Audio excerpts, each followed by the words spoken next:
Mr. Speaker, amendment proposed, sub-clause 1 of 6, paragraph D, after animal, add or object.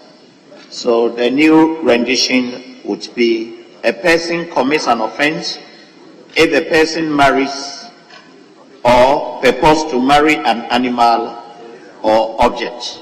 I so move, Mr. Speaker. It is so because in these days, as my colleague Honorable Sam George said, that what pertained in the 1957 is different now. These days, people are getting married to rivers and apart from and other objects. So it is important that we add object before it is caught up with us. I so move, Mr. Speaker. Object. How do you marry an object? They do. What is marriage redefined or what? Yes. Right, Honorable Speaker, to support the amendment, there is actually evidence, and I can tell, of a man who's married his 1978 beetle, and he is the subject of a BBC interview where he engages in intercourse with his 1978 Volkswagen beetle and reaches an orgasm. And it is a legal marriage. So when he talks about marrying objects, there are people who've married statues and trees. Animals, crocodiles. So, Mr. Speaker, it is a real and present danger we are talking about. There are people who are married that have been carried, it's been carried in a BBC interview which we can make available to the table office. So objects have become things that people are getting married to. And so if we are restricting marriage of persons to same sex or animals, it's important that we add objects as well, to make it inanimate objects, to make it holistic. Thank you.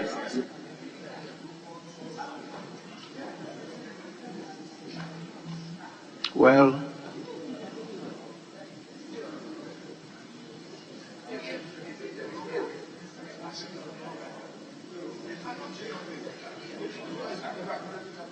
Mr. Speaker, with your permission, let me even add that right now we have sex toys, sex dolls. Dolls. These dolls are objects. Yes. They are inanimate objects.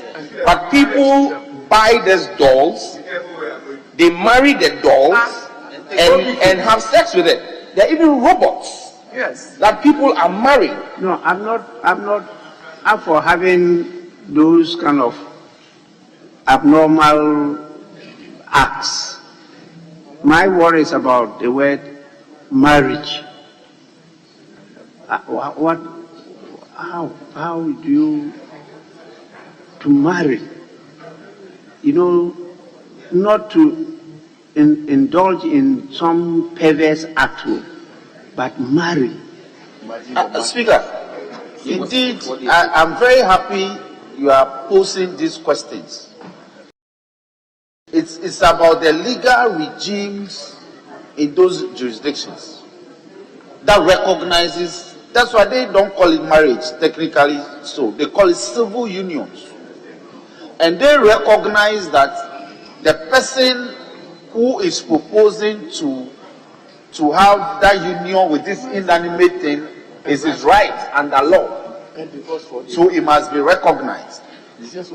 So to enter it in the marriage or in the marriage register that the person has a union with this object or with this animal under their law.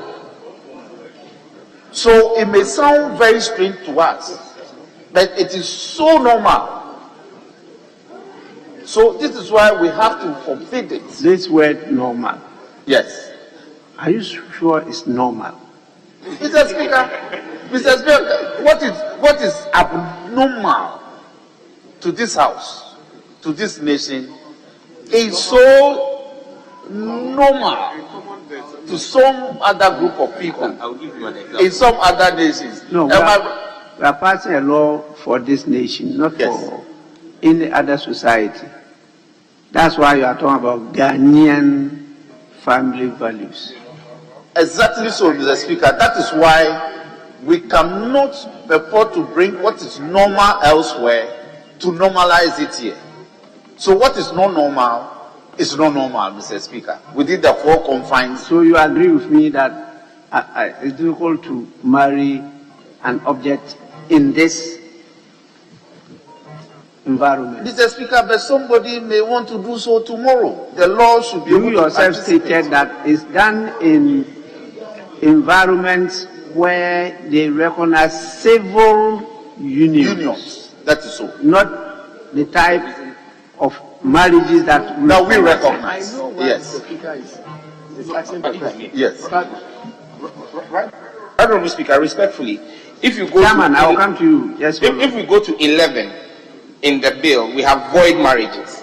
And what we do is to proscribe marriages that are contracted outside the jurisdiction of this country and states that they would have no validity in Ghana. So it is extremely important because, and just here, I just showed them, an Indonesian man married his rice cooker and divorced it 4 days later for being able to cook only rice. But he had a marriage certificate and took it to court to divorce the rice cooker. And that's the story I'm reading here. So, Mr. Speaker, if such a person has a marriage certificate with his rice cooker in Indonesia and comes to Ghana and seeks to say that he had contracted this marriage outside the shores of Ghana and seeks certain benefits of married people in Ghana, that is why we are voiding such marriages in 11. And that is why it will be important that once we are voiding all marriages that are not normal to the Ghanaian context, but contracted outside, when they come into Ghana, it is also important that we state that marriages with objects outside the jurisdiction of this country would not be recognized when you bring whatever certificate it is into Ghana. Because 11 talks about voiding marriages contracted outside Ghana that are abnormal. Yes, Chairman. Mr. Speaker.